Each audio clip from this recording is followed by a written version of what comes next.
Hello and welcome back. Good to see you all again. Here we are in the potting shed, which actually is quite weird really, because here in the UK we are pretty much now back at work.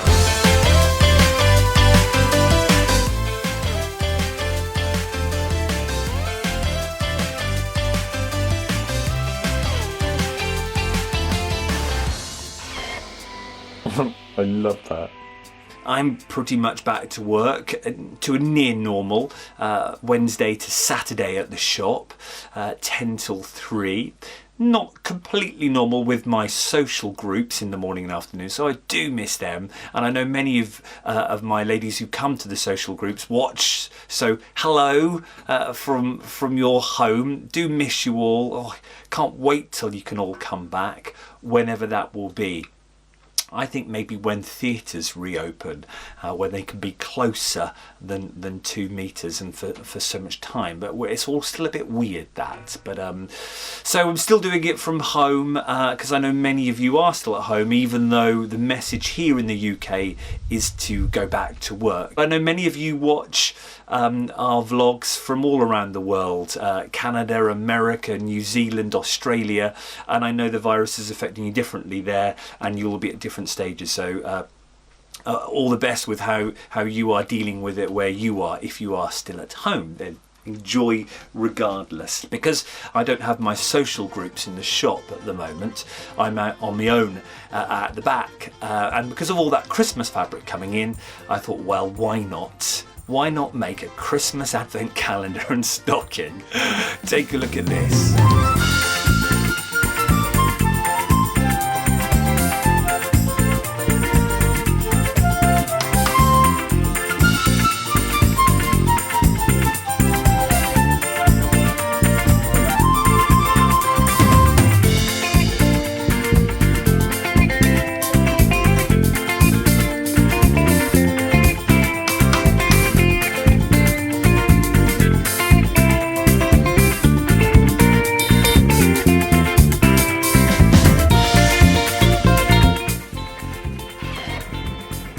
I love that.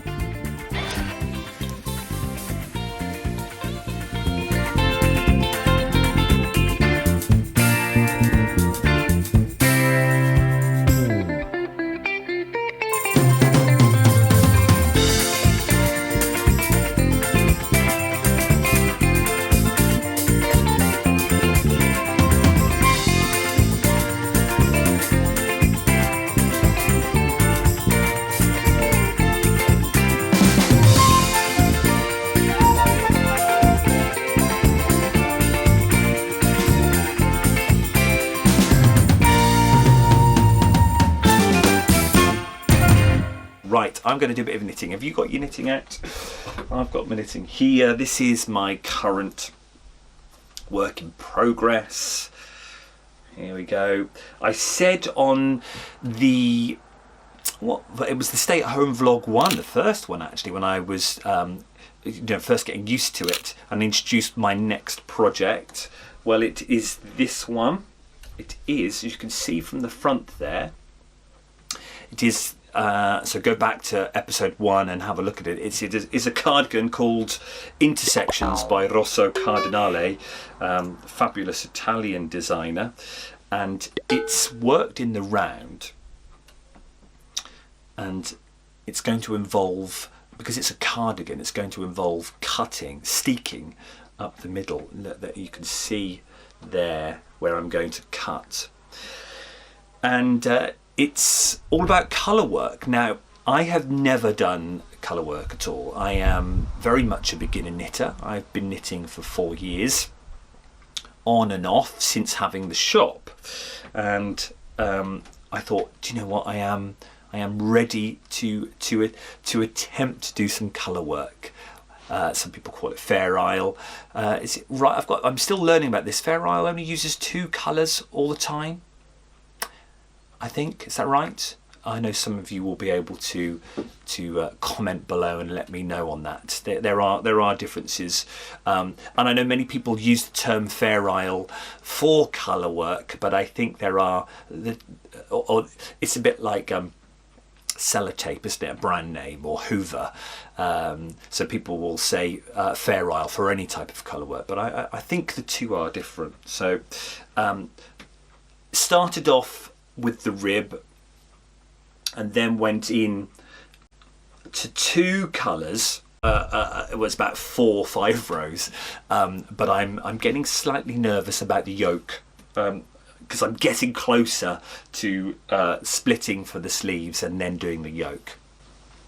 And I have never done colour work before. So what I thought might be handy for me and for you is to get my friend Mandy in. You might have seen Mandy knitting before last year when she came into the shop and we did our sewing bee review. Sometimes Mandy was there on a Saturday too, and she joined us as the panel, knitting away as she commented. Mandy has been knitting for years. I won't say how many years, but she has. She knows everything about knitting. She's done all sorts of styles, you know, straight knitting, colour work, all types of garments as well. And I thought, well, what a great video to have Mandy on. We'll do a special feature on colour work where she can tell us the do's and don'ts on how to be successful at colour work. And that will certainly help me as I start doing my yoke bit, because I know you've got to be careful about your floats, haven't you? And when you carry your yarn at the back and then you change colour and you carry it, well, how long you carry it before catching it, and then how you've got to allow for, you know, the length there so it then doesn't end up bunching up. So all those sort of things that I've kind of heard about through my time at the shop, but I've never actually done it. So I thought that might be a great video. So if you want to start colour work yourself and haven't done so because, you know, scary, intimidated, or you're just not sure, and want some advice, drop us some comments below and then I can put them to Mandy when we make the video, and we can get some really good colour work advice out there for you all, which will be handy for me and be handy for you too. Always nice to learn some things, especially from these so skilled people such as Mandy. So right, anyway, I rubble on. I've got my knitting because it's just time to slow down the pace.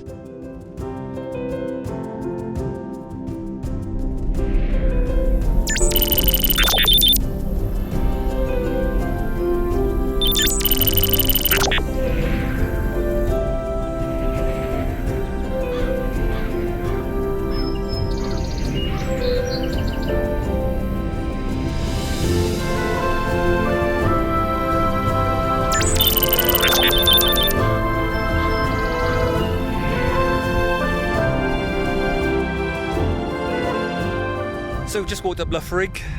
Look at that glorious view over Lake Windermere. And if I just turn around without falling over, in the background there is what I did yesterday. The Fairfield Horseshoe. It goes up and round and down. Whew, that was long. That was 16 miles. So the legs are feeling it today. But this is a nice short one just to come up, one of my favourite walks up to have a look over Windermere. Look at that view. Stunning, isn't it? Nice to have a couple of days away. It's bank holiday here in the UK. So we've come up and had a nice walk or two over the last couple of days. And seen plenty of sheep.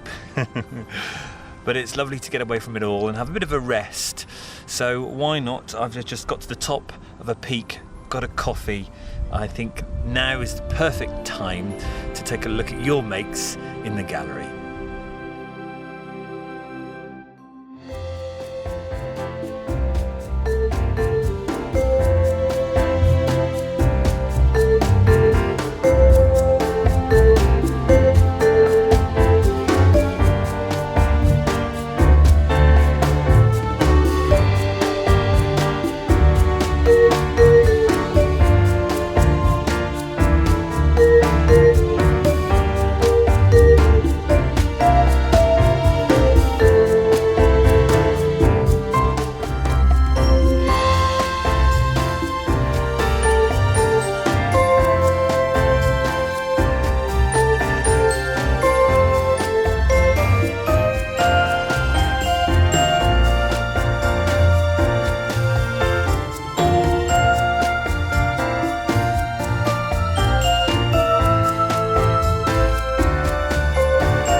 all a bit calmer now, isn't it? Love it when the gallery comes on because it really does slow down the pace. I know sometimes these vlogs can be quite quick and speedy, like 3-minute sequences when we then go to the shop, or we'll have a sequence here and a sequence there, and I do like to keep the pace going, but it's actually always nice when the gallery comes along and you can just catch your breath a bit, and also then just be in awe with what everyone makes. So do love it. Keep your pictures coming in. People do love the gallery. I love the gallery sequence. You can email them to me, or you can hashtag us if you're on social media, and then I can find your pics and share them that way. Always good to see. Oh, and talk about makes. Let me show you the woad, because we had many questions about my fresh leaf extraction attempt. The video is up there if you haven't already seen it.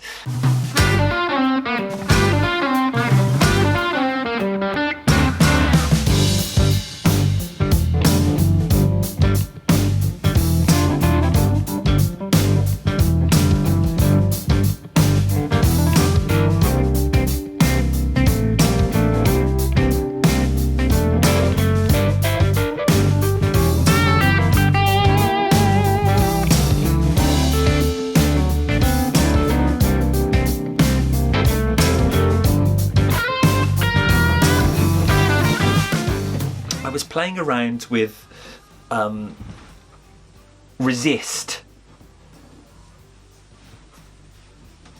where it's a bit like tie-dye, isn't it, really?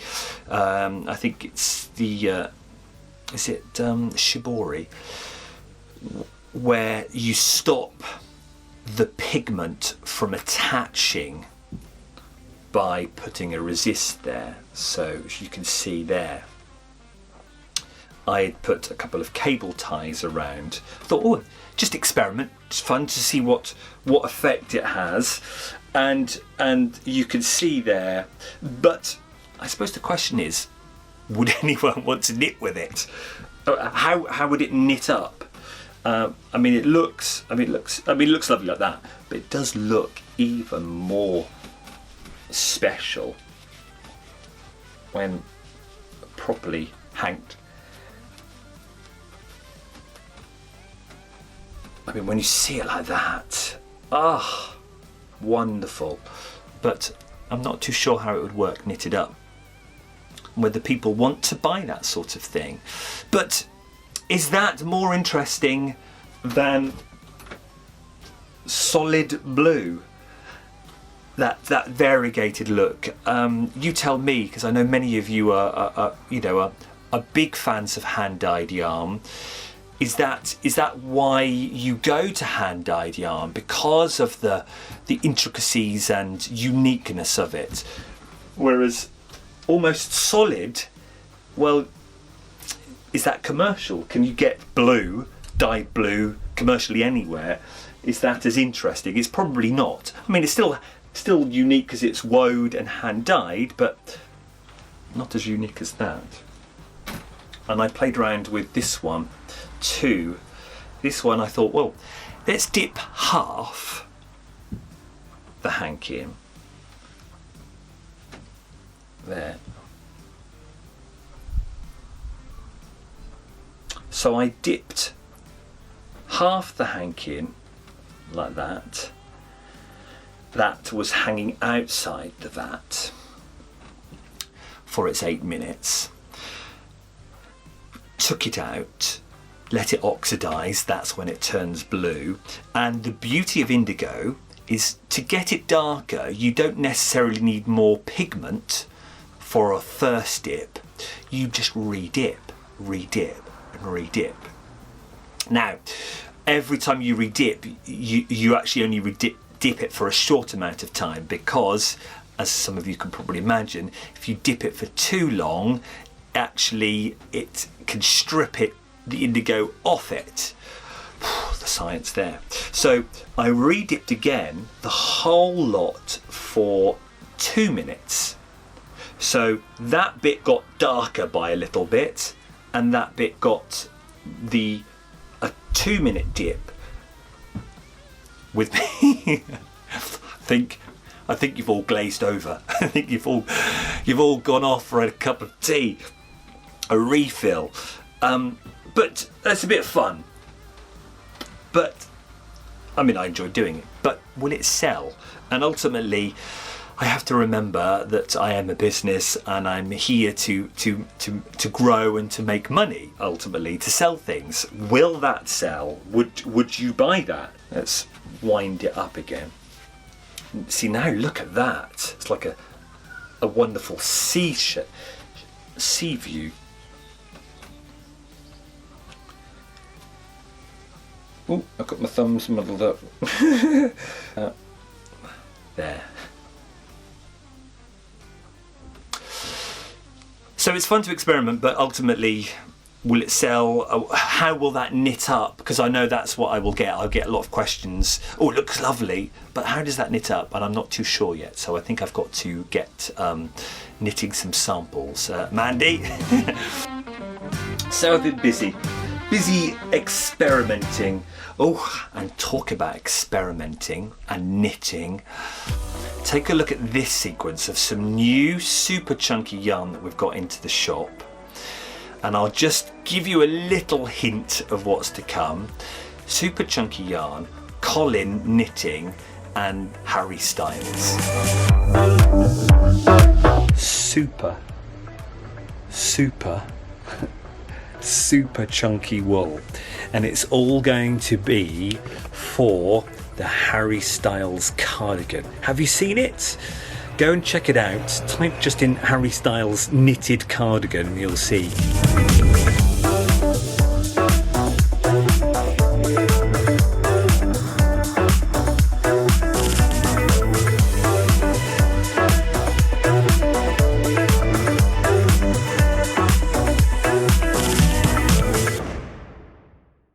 Thanks for joining us. Thanks for watching. Thanks for subscribing. I know we've had many new subscribers over the last couple of weeks, whether it's because you're interested in sewing, whether it's because you're interested in knitting. Welcome to our little side, our little world or little corner of YouTube.